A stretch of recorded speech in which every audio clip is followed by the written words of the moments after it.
چیز کو وہ جی یہ نہیں صحیح ہو رہا لہذا سارا کچھ ہی خراب ہے. آپ ہمارا وقت ضائع ہو رہا بھائی, اور تیزی سے ضائع ہو رہا ہے. ہم بڑے قیمتی ہیں, اپنے آپ کو قیمتی سمجھیں. آپ دیکھیں نا ہمارے صوفیاء کہتے ہیں کہ وہ بار کچھ پہچاننا, اللہ کی معرفت حاصل کرنا, آگے بڑھنا, یہ تو دور کی باتیں. سب سے پہلا کام یہ ہے کہ من عرف نفسہ, اپنے آپ کو تو پہچاننا. یہ جو ہمارا طبقہ نوجوانوں کا ہے اور ہمارے وہ لوگ جو ابھی اپنی عادات کو پکا رہے ہیں, وہ اپنے معاملات کو تھوڑا سا مینج کر کے چلیں. اگر آپ سارا دن فارغ رہیں گے تو کچھ نفس کی لذات بڑھ جائیں گی. چیزوں کو مینج نہیں کریں گے تو جو لوگ گھر میں سارا دن لیٹے رہتے ہیں ان کی فرمائشیں بھی بڑھ جاتی ہیں. کبھی ان کا صبح کے ناشتے میں پائے کھانے کو دل کر آتا ہے, دوپہر میں کچھ فارغ ہیں تو وہ کہتے ہیں پکوڑے نکل آئیں تو تب بھی ذرا اچھا ہی رہے گا. پھر وہ تھوڑی دیر کے بعد یہ بھی فرمائش کرتے ہیں کہ شام کا وقت ہے تو چلو میٹھے میں بھی کوئی 2-1 ڈشیں بن جائیں تو اچھا ہوتا تھا. تو یہ مصروفیت پھر انہیں نا اگلے کچھ مہینوں میں ڈاکٹر کے پاس لے جاتی ہے, یہ والی مصروفیات. چونکہ آپ نے چیزوں کو مینج نہیں کیا, وقت کا تعین نہیں کیا. جو لوگ پابندی سے فجر کی نماز پڑھنے کے عادی ہوں, پابندی سے, وہ ذہن بنا لیں کہ آپ 2-3 دن اگر آپ نے پابندی سے الارم لگایا نا کہ مجھے 3:45 اٹھنا ہے, تو میرا خیال ہے کہ 3 یا 4 دن الارم بجے گا, 5ویں دن آپ خود بخود جاگ جائیں گے. اور فجر کے بعد جب آپ واک کر کے لوٹیں اور پھر آپ کا خیال ہو کہ میں نے کچھ تلاوت بھی کرنی ہے, آپ کا تعین ہو وقت کا. اور یہ رواج آپ کی وجہ سے بچوں میں منتقل ہوگا, آپ کی وجہ سے. ہمارے استاد فرمایا کرتے تھے میرا بس چلے تو میں طالب علموں کو ہفتے میں 1 چھٹی نہ دوں. ہم لوگ ذرا تھوڑے سے پریشان ہوتے ہیں کہ بھئی استاد جی مطلب کہتے ہیں کہ ہفتے بعد بھی چھٹی نہ ہو, حالانکہ چھٹی تو ہونی چاہیے.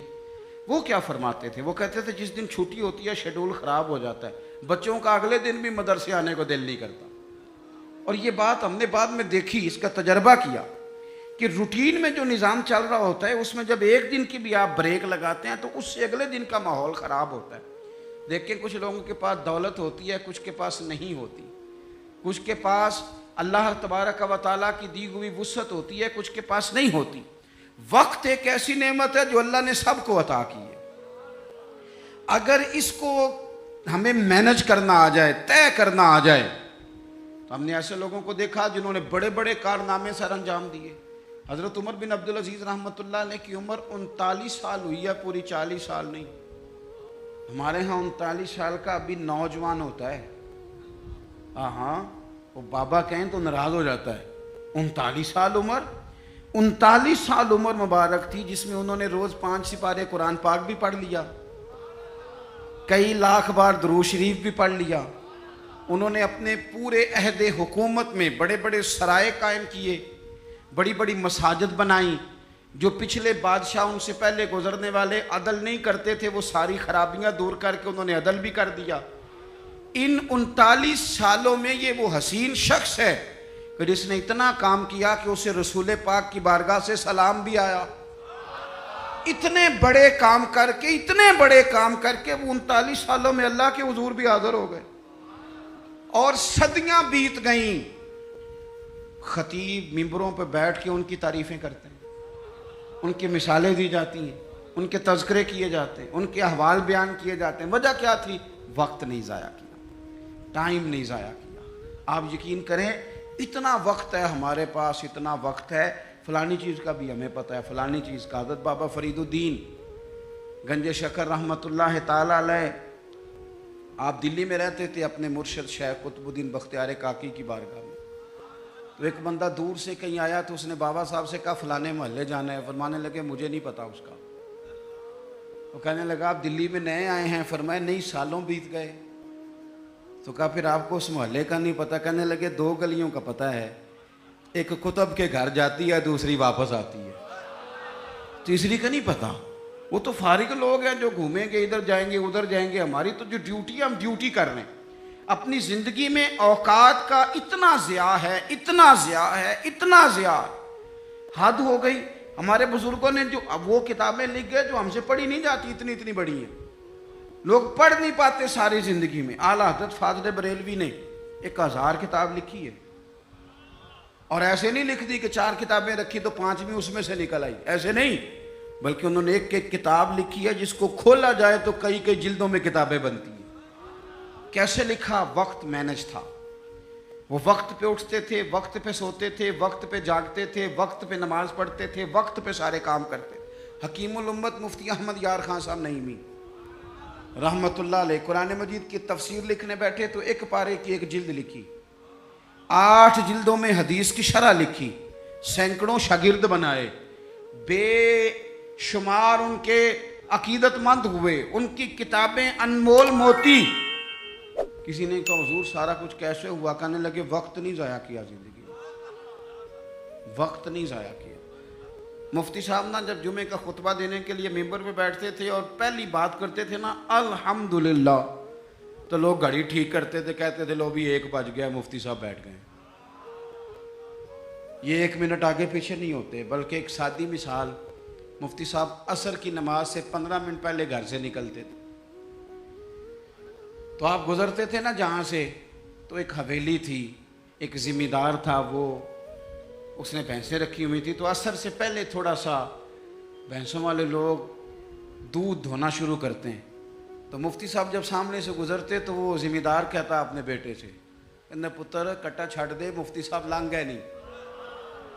وہ کہتا ابا جی اجے تو دن کھلوتا ہے، کہتے ہیں دن نو چھڑ استاد لنگ گئے نہیں، وہ وقت پہ جاتے ہیں لہذا وقت ہو گیا، تو اس طرح کر، تو شروع کر دودھ دھونا۔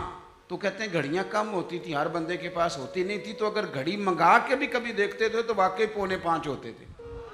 اپنے معاملات کو لوگوں نے جب طے کر لیا، جب ان کا ارادہ بن گیا، جب وہ کام کرنے والے لوگ تھے، آپ یقین کریں کئی لوگوں کو اپنے بارے میں اتنی معلومات نہیں ہوتی جتنا ان کے پڑوسیوں کو ان کے بارے میں پتا ہوتا ہے۔ اتنی معلومات نہیں ہوتی جیسے ویسے لوگوں کو خبر ہوتی ہے کہ فلانا، اور کسی دانشور نے بڑی عمدہ بات کی تھی، اس نے کہا تھا ہمیں پڑوسی کے بچوں کی غلط حرکتوں کا پتہ ہوتا ہے پر اس کی غربتوں کا پتہ نہیں ہوتا۔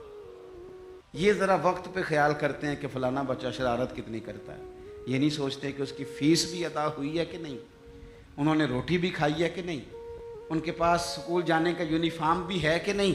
اپنے وقت کو ہمیشہ اچھے انداز میں، حضرت معاویہ بن خدید رضی اللہ تعالیٰ عنہ ایک صحابی ہیں، وہ کہتے ہیں اسکندریہ کی فتح کے لیے ہم لوگ گئے، فتح ہو گئی، واپس آئے تو دوپہر کا وقت تھا، سخت گرمیوں میں اکثر لوگ دوپہر کو بھی آرام کرتے ہیں، جب دھوپ کڑاکے کی ہو تو لوگ باہر نہیں نکلتے۔ فرماتے ہیں سب لوگ مدینہ شریف میں آرام کر رہے تھے اور گلیوں میں کوئی شخص بھی دکھائی نہیں دے رہا تھا، میں سمجھ گیا سب لوگ محو آرام ہیں۔ حضرت عمر فاروق رضی اللہ تعالیٰ عنہ کو میں نے اطلاع دینی تھی کہ فتح ہو گئی، آپ فرماتے ہیں میں بھی جا کے کسی کونے میں بیٹھ گیا، عصر یا مغرب کا وقت ہوا تو حضرت عمر سے ملاقات ہوئی، تو میں نے سلام کے بعد عرض کی حضور مبارک ہو، اللہ نے کامیابی دے دی، اسکندریہ کی فتح ہو گئی۔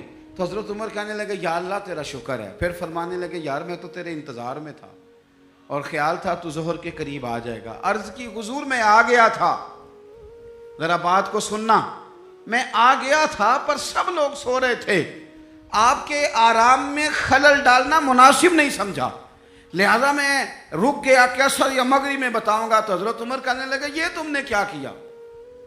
سویا کرتا تھا میں، پر خلیفہ بننے سے پہلے سویا کرتا تھا، اب اتنا وقت کہاں ہے، اب تو ذمہ داری ہے، ذمہ داری سب سیاں رل پانی نو چلیاں، کوئی مڑ سی پار کے، تو جنہاں نے پار کے سر تے چایا وہ قدم رکھن ڈر ڈر کے، اب تو احساس ہونے نہیں دیتا، ذمہ داری ہے نا، جنہاں نے پار کے سر تے چایا ہے وہ قدم رکھن پر ڈر ڈر کے، احساس کہاں سونے دیتا ہے۔ آپ فرمانے لگے تو دن کی بات کرتا ہے، میں تو رات کو تھوڑا سوتا ہوں۔ حضور کیوں؟ فرمانے لگے دن مخلوق کی خدمت میں رہتا ہوں اور رات اپنے رب کی عبادت میں رہتا ہوں۔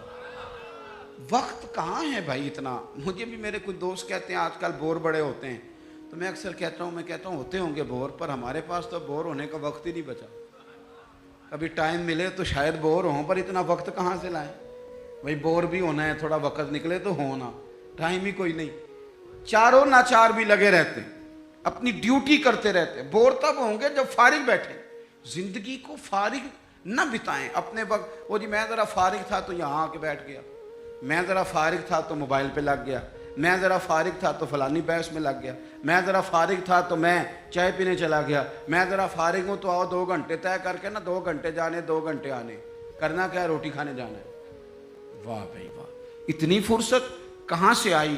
حضرت عبداللہ ابن عمر حدیث کے راوی ہیں, میرے نبی پاک علیہ الصلاۃ والسلام ارشاد فرماتے ہیں جب سورج طلوع ہوتا ہے, ہر روز جب سورج طلوع ہوتا ہے تو دن اعلان کرتا ہے, اس دن منادی ہوتی ہے, وہ دن اعلان کرتا ہے اور کہتا ہے لوگو آج اگر کوئی کام کرنا ہے تو کر لو, میں آج آیا ہوں, آج کے بعد دوبارہ نہیں آؤں گا. آج یہ جو دن ہے نا, یہ آج کے بعد دوبارہ یہ نہیں آئے گا میرے عزیز.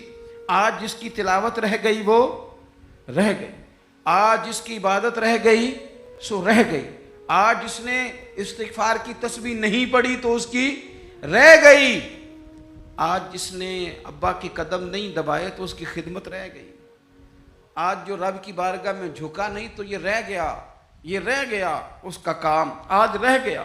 حضرت حسن بصری رحمت اللہ علیہ سے کسی نے کہا حضور یہ کام چھوڑ دیں کل کر لیں گے, آپ فرمانے لگے یہ کام کل پہ ڈال دوں گا تو کل والے کام کب کروں گا, جو کل میری ڈیوٹیاں ہیں وہ بھی تو میں نے کرنی ہے نا, تو آج کا کام کل پہ ڈالتا جاؤں گا تو کل والے کام کب کروں گا. ہم نے وقت ضائع کیا ہے, ہمارے ہاتھ سے لمحات ریت کی طرح نکل گئے. بہت ساری ہماری ناکامیوں کی وجہ یہ بنی کہ ہم نے ٹائم ضائع کیا. ہم بہت سارا پڑھ سکتے تھے, بہت سارا لکھ سکتے تھے, بہت ساری خدمتیں کر سکتے تھے, خاندان کو بڑا کچھ دے سکتے تھے. اور یار ہمارے تو دیہاتے میں وہ بوڑھی مائیں ہوتی تھیں جو اگرچہ قرآن مجید مجہول پڑھتی تھیں پر کوئی مقصد تو بنا لیتی تھی نا, کہتی تھی اب بیوہ ہو گئی ہوں ساری زندگی قرآن پڑھاؤں گی. کوئی لالچ نہیں ہوتا تھا, کچھ نہیں ہوتا تھا, کچھ کوئی مقصد تو تھا نا, کوئی ارادہ تو تھا نا, کچھ انہوں نے پروگرام تو بنا لیا تھا. اپنی زندگی بے ترتیب گزاریں گے تو خیالات بکھریں گے. آج نا ہر تیسرا بندہ کہتا ہے کہ جناب وسوسے بڑے آتے ہیں, ہر چوتھا بندہ کہتا ہے دل میں بڑے بڑے خیالات آتے ہیں. میں اس نتیجے پہ پہنچا ہوں, میڈیا دیکھ دیکھ کے, رنگ رنگ کی کہانیاں سن کے, رنگ رنگ کی سٹوریاں سن کے, کوئی کیا کہہ رہا ہے کوئی کیا کہہ رہا ہے, گمسان کا رن پڑا ہوا ہے. اللہ جانے کون سچا کون جھوٹا کیا بن رہا. یہ چیزیں ذہن میں اتنی پختہ ہو جاتی ہیں کہ وسوسے ہی وسوسے, خیالات ہی خیالات, تصورات ہی تصورات. وہ لوگ جو اپنے مصلح کے ساتھ جڑے ہوئے تھے, جو اپنی تلاوت وقت پہ کرتے تھے, جو وظائف وقت پہ پڑھتے تھے, جو درود تاج اتنا سونا پڑھتے تھے, اتنا سونا پڑھتے تھے کہ پاکستان میں بیٹھ کے پڑھ رہے ہوتے تھے تو لگتا تھا گنبد خضرا سامنے موجود ہے. اتنے ذوق سے حضور کی بارگاہ میں اپنے آپ کو پیش کرتے تھے تو وہ لوگ سکون میں رہتے تھے. انہیں خوابیں اچھی آتی تھیں, ان کی فکریں مضبوط رہتی تھی, ان کے ذہنوں میں کوئی تناؤ نہیں تھا. اب تو بہت سارے لوگ ایسے ہیں کہ اللہ تعالیٰ معاف کرے, آنے والے وقت میں سب سے زیادہ دوائی گردن کی درد کی کھایا کریں گے, کیونکہ 3 گھنٹے تو موبائل پہ جھکے رہتے ہیں. تو کیسے نظام آگے بڑھے گا. عزیز بھائی, وقت کی میان سے جو ایک دفعہ تیر نکل گیا دوبارہ پلٹ کے اس میں داخل نہیں ہوگا. اپنے وقت کو بچا لیں, اپنے لمحات کو ضائع ہونے سے بچا لیں. یہ بڑے قیمتی ہیرے ہیں, یہ آپ کو اللہ نے وسعت دی ہے, آسانی دی ہے, فراغت دی ہے. تو نبی پاک صلی اللہ علیہ وسلم نے فرمایا یہ رب کی نعمت ہے. ہم نا اپنے بزرگوں کو کبھی دیکھتے ہیں نا جی, حضرت شیخ ابراہیم کہتے ہیں قاضی ابو یوسف رحمۃ اللہ علیہ شدید بیمار تھے, امام مالک رحمۃ اللہ علیہ کے شاگرد ہیں. تو یہ آئمہ کا تھوڑا بہت اختلاف بھی ہوتا ہے بعض اوقات فقہی مسائل میں. آپ کو پتہ ہے امام اعظم ابو حنیفہ کے شاگرد ہیں اگرچہ قاضی ابو یوسف, لیکن ادب کے ساتھ بعض مسائل کے اندر انہوں نے اپنی رائے مختلف بھی پیش کی. تو کہتے ہیں وہ شدید بیمار تھی, اتنے بیمار تھے کہ غشی کا عالم طاری تھا. تو میں ان کی تیمارداری کرنے چلا گیا. ہم جب بیمار پڑے ہوتے ہیں کچھ ہے یاد رہتی ہے, کیونکہ مشن ہی کوئی نہیں. بیمار ہے بچے بھی سائڈ پہ لے جاؤ جی میری طبیعت نہیں ٹھیک, کچھ نہیں کرنا, کیونکہ پہلے بھی کچھ نہیں کرتے تھے تو اب تو ویسے بیمار ہیں, اب ہم نے کیا کرنا, کچھ کرتے ہی نہیں. قاضی ابو یوسف رحمۃ اللہ علیہ شدید بیمار تھے. شیخ ابراہیم فرماتے میں تیمارداری کرنے کے لیے حاضر ہوا, ان کو غشی طاری تھی. اچانک ان کی آنکھ کھلی, شدید بیمار ہیں, اٹھ کے بیٹھا نہیں جا رہا, لیکن مقصد ہے نا زندگی میں کوئی. تو فرمانے لگے اچھا ہوا یار ایک عالم میرے پاس آ گیا ہے, ایک مسئلے پہ تحقیق کر رہا ہوں, سمجھ نہیں آ رہی, ذرا مجھے بتاؤ تو صحیح. اس حال میں بھی آپ مسئلوں پہ تحقیق کر رہے ہیں, اس حال میں بھی کتاب و سنت کی بات, اس حال میں بھی اصول فقہ کی باتیں. کہا حضور فرمائیے. تو آپ فرمانے لگے یہ بتاؤ کہ یہ جو حج کے موقع پر رمی کی جاتی ہے, جمرات کی, کنکر مارے جاتے ہیں, تو یہ پیدل مارنا افضل ہے یا سواری پہ؟ تو کہتے ہیں مجھ سے انہوں نے پوچھا تو میں نے کہا حضور میرے خیال میں پیدل ٹھیک ہے. فرمانے لگے نہیں یہ ٹھیک نہیں. تو میں نے کہا پھر سواری پہ ٹھیک ہے. کہنے لگے نہیں آپ نے پھر جلدی کر دی ہے.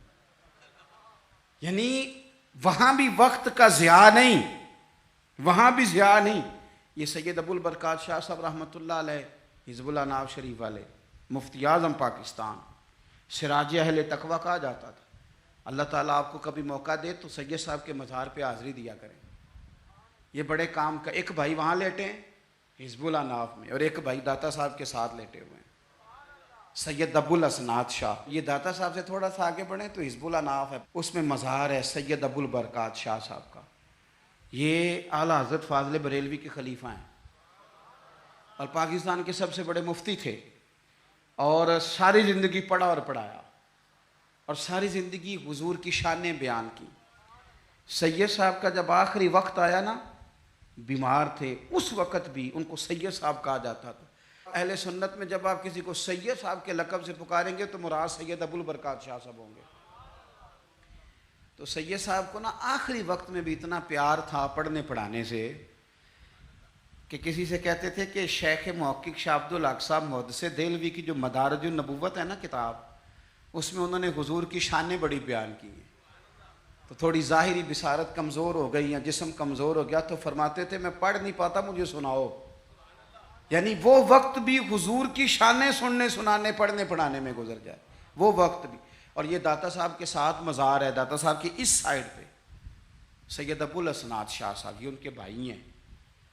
تحریک ختم نبوت میں جیل ہو گئی تھی, جیل ہو گئی جیل, اور جیل میں بھی فارغ نہیں بیٹھے, قرآن پاک کی تفسیر لکھ ڈالی, قرآن پاک کی تفسیر لکھ ڈالی. او بھائی فارغ تو وہ لوگ رہتے ہیں جنہوں نے کرنا ہی کچھ نہیں.